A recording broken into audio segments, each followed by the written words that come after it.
Good morning everyone. Last class में हम modern approach के अकॉर्डिंग एंट्रीज बता रहा था मैं आपको, एडजस्टमेंट एंट्रीज। और एडजस्टमेंट एंट्री में एक एंट्री में आपको बता चुका था डेप्रिसिएशन चार्ज ऑन फर्नीचर पर मूल्यह्रास लगाना। अब नेक्स्ट जो मैं टॉपिक बता रहा हूँ वो है आपका अदत्त व्यय, अदत्त या बकाया व्यय, अदत्त या बकाया व्यय।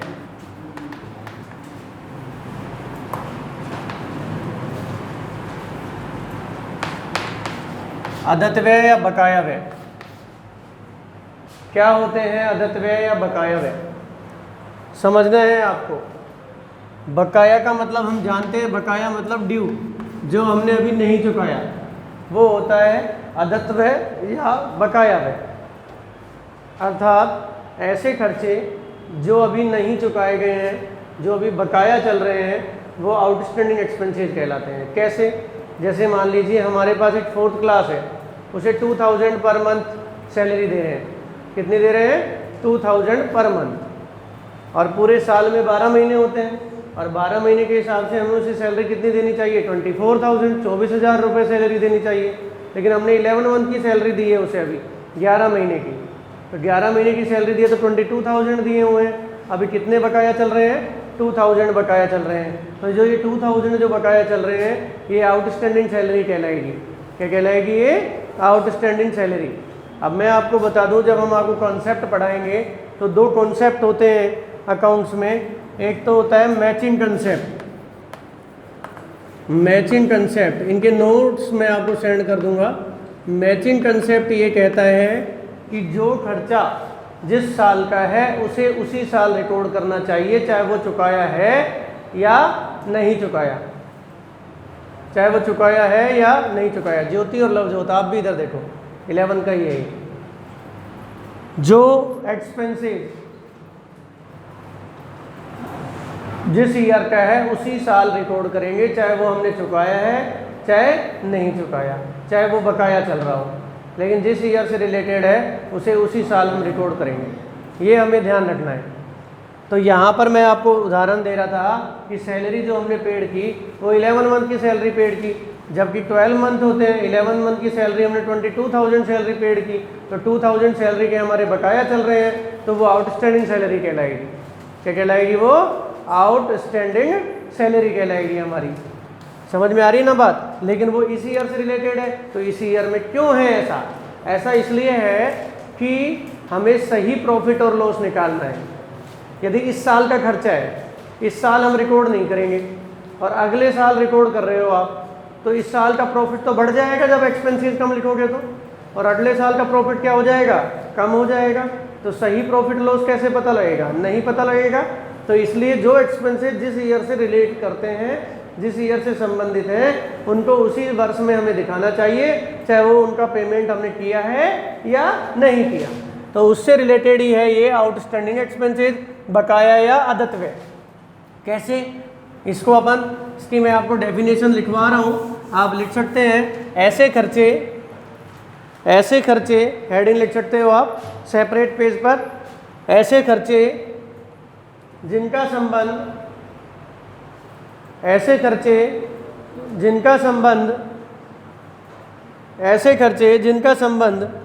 चालू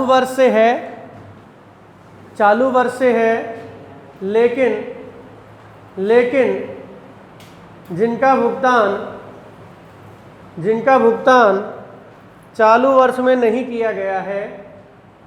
लेकिन जिनका भुगतान चालू वर्ष में नहीं किया गया है, ऐसे खर्चे जिनका संबंध चालू वर्ष से है लेकिन जिनका भुगतान चालू वर्ष में नहीं किया गया है,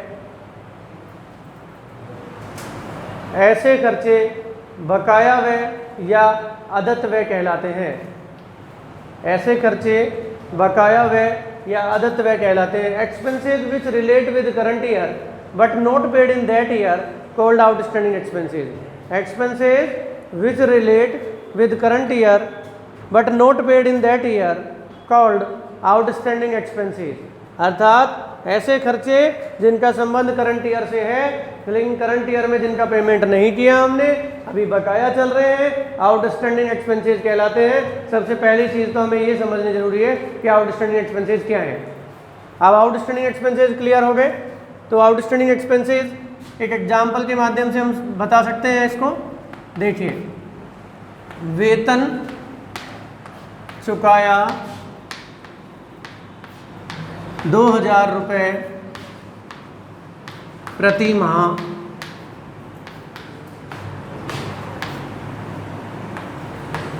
11 महीने का 1 महीने का बकाया। एक उदाहरण है, एक एग्जाम्पल है।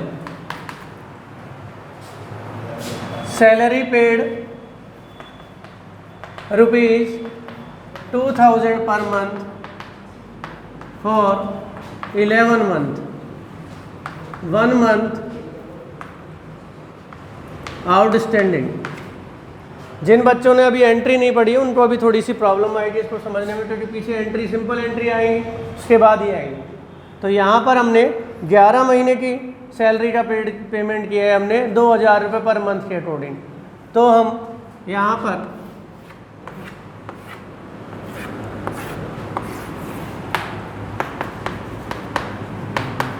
तो टू सैलरी इस तरह से हम दिखाएंगे इसको। आप अभी P&L अकाउंट रहने दीजिए, अभी पहले सिंपल ये समझ लीजिए आप कि हम सैलरी दिखा रहे हैं। टू सैलरी 2000 पर मंथ के अकॉर्डिंग 11 महीने के आपने कितने पेमेंट किया है, ये टू और बाई आगे की वीडियो में आपको समझ में आएंगे। बहुत बात की बात है, केवल एग्जाम्पल में मैं आपको बता रहा हूँ कि 11 मंथ के 2000 रुपये पर मंथ, 11 मंथ के अकॉर्डिंग 22,000 आपने पे किए हैं। लेकिन करंट ईयर से रिलेटेड, करंट ईयर में कितने मंथ होते हैं? 12। तो 12 महीने के हिसाब से जो सैलरी है, सैलरी का जो खर्चा है वो हमें कितना दिखाना है अकाउंट्स में? 24,000। क्यों? क्योंकि करंट ईयर का एक्सपेंसेस करंट ईयर में रिकॉर्ड करना है। मैचिंग कंसेप्ट कहता है, ये प्रिंसिपल है, ये सिद्धांत है जिन पर अकाउंट्स टिका हुआ है। समझ में आ रही है बात? तो हमें 24,000, क्यों? क्योंकि 12 महीने के हिसाब से 24,000 बन रहे हैं, लेकिन आपने केवल 22,000 दिखाए हैं। तो 1 मंथ के जो बकाया हो गए 2,000 रुपये, उनको क्या करना पड़ेगा? इसमें हमें ऐड करना पड़ेगा। तो इस तरह से हम इसमें ऐड करेंगे आउटस्टैंडिंग एक्सपेंसेस, आउटस्टैंडिंग सैलरी, और कितनी? 2,000। 22 + 2 24,000 आ जाएगा। अब इसमें हम 2 अकाउंट ओपन करेंगे। यदि किसी ने पिछला वीडियो नहीं देखा है तो वो पिछले 2 वीडियो ज़रूर देखें, उन पर बेस्ड है ये, क्योंकि वहाँ रूल्स और हमने identification according to modern approach बताई है। इसमें 2 अकाउंट ओपन करेंगे हम, एक तो सैलरी का और एक आउटस्टैंडिंग सैलरी का। Salary according to modern approach expenses and losses में, एक्सपेंसेज एंड लॉसेज में, और आउटस्टैंडिंग सैलरी हमारी लायबिलिटी में आएगी। आउटस्टैंडिंग सैलरी हमारी लायबिलिटी में आएगी। एक्सपेंसेज हमारे इंक्रीज हो रहे हैं, 22,000 से हमारे इंक्रीज होकर 24,000 हो गए। वैसे ट्रेडिशनल अप्रोच के अकॉर्डिंग सैलरी नॉमिनल में आएगी और लो एक्सपेंसेज है हमारे लिए, इसलिए DR करेंगे। ये हम मॉडर्न अप्रोच के अकॉर्डिंग चल रहे हैं। अब एक्सपेंसेज हमारा इंक्रीज हो रहा है 22 से 24, और एक्सपेंसेज इंक्रीज होता है तो क्या करेंगे हम उसको? DR। और 2,000 रुपये आउटस्टैंडिंग सैलरी के हैं, और ये 2,000 रुपये हमने नहीं चुकाए, अभी बकाया चल रहे हैं।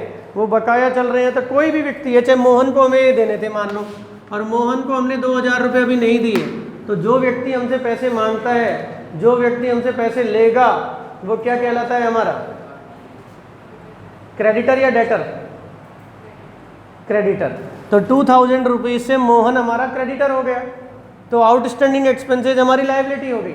आउटस्टैंडिंग का मतलब जो अभी नहीं दिया, बकाया का मतलब जो अभी नहीं चुकाया, बल्कि अभी हमें चुकाना है, तो वो आउटस्टैंडिंग इसलिए कहलाता है। तो ये हमारी लायबिलिटी बन जाती है, जो हमने अभी नहीं चुकाया, जो हमने नहीं चुकाया 2,000 रुपये, ये हमारी लायबिलिटी बन जाएगी, और वो व्यक्ति हमारा क्रेडिटर बन जाएगा जिसको हमने सैलरी पे नहीं की।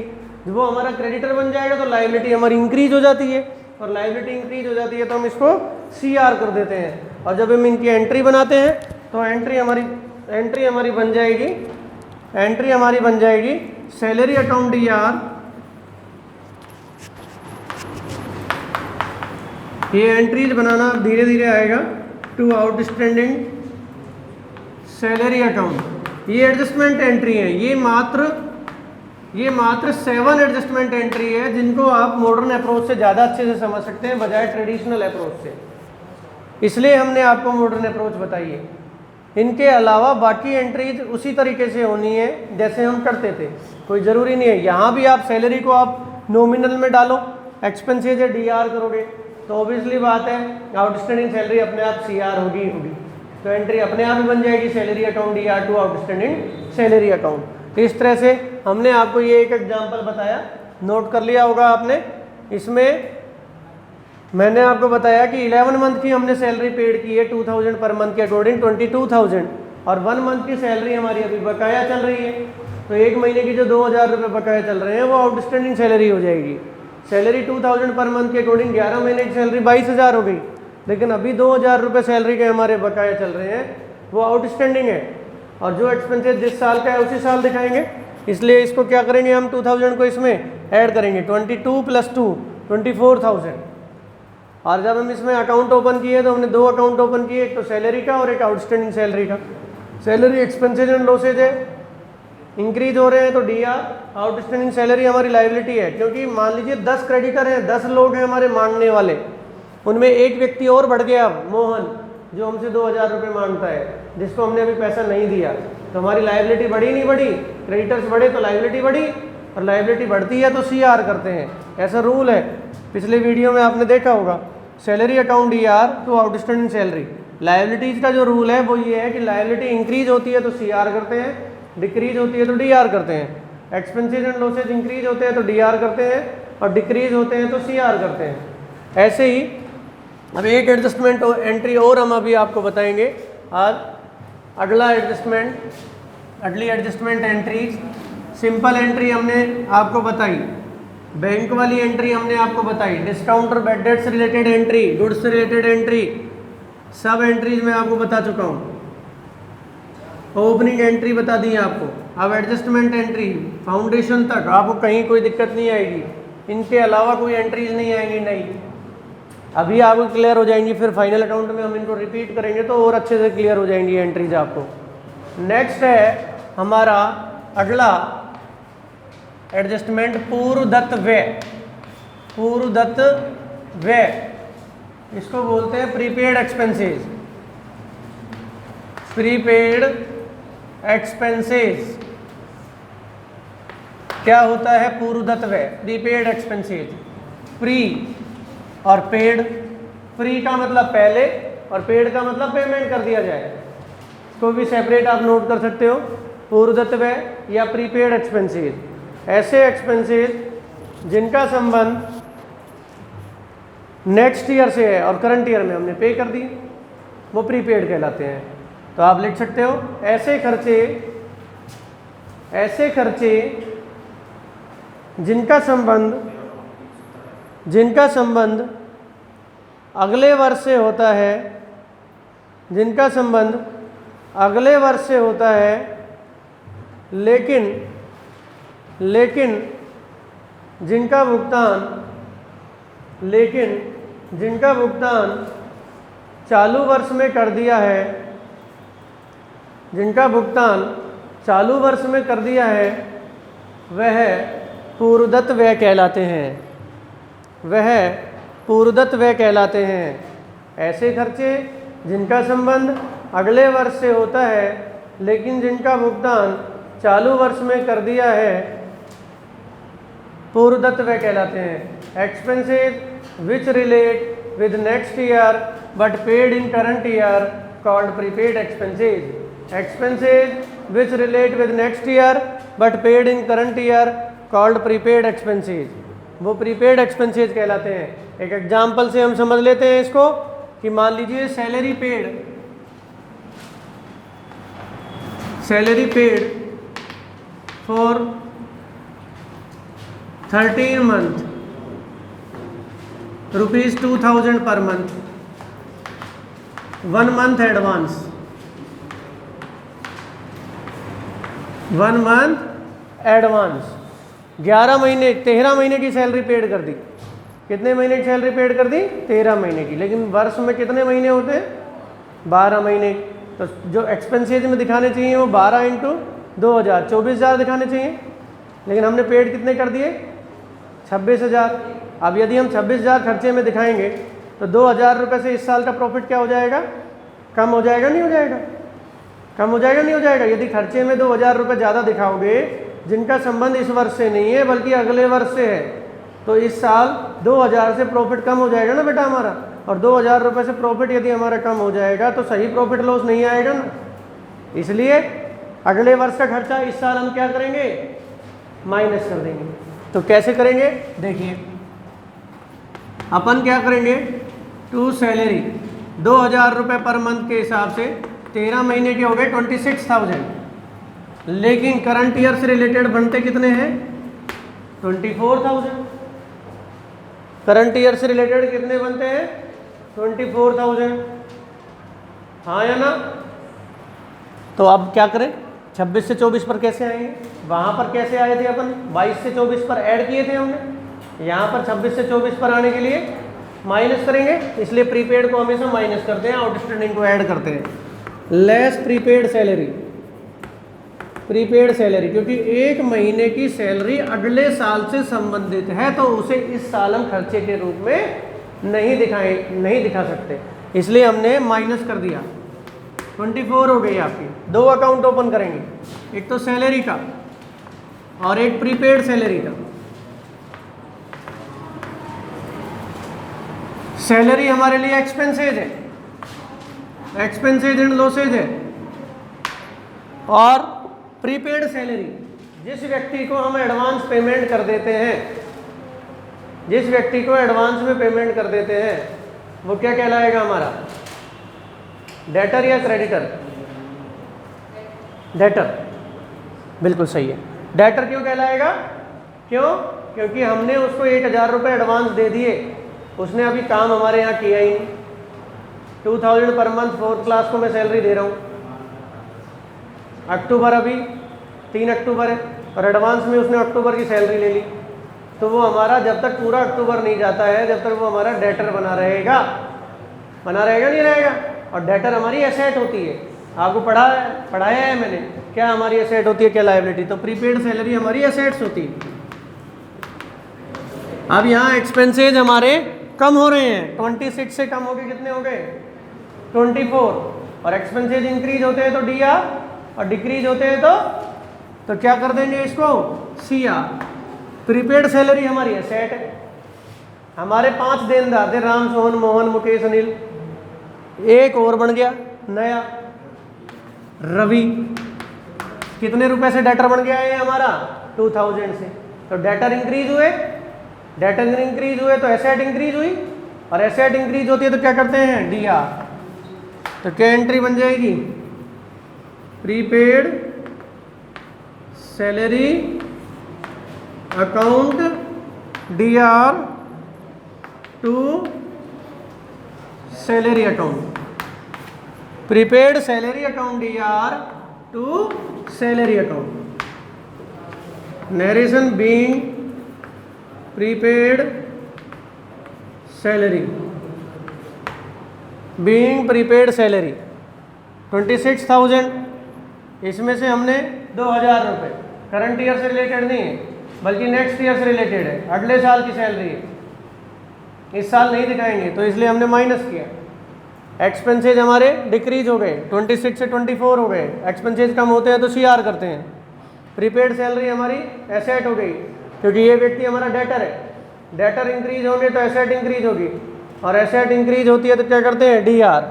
एंट्री बनेगी prepaid salary account DR to salary account 2,000। Narration वही बीइंग प्रीपेड सैलरी। तो इस तरह से मैंने आज आपको 2 एडजस्टमेंट एंट्री बताई। कोई प्रॉब्लम है तो आप पूछ सकते हैं। नेक्स्ट एडजस्टमेंट एंट्री अब हम कल करेंगे। ओके।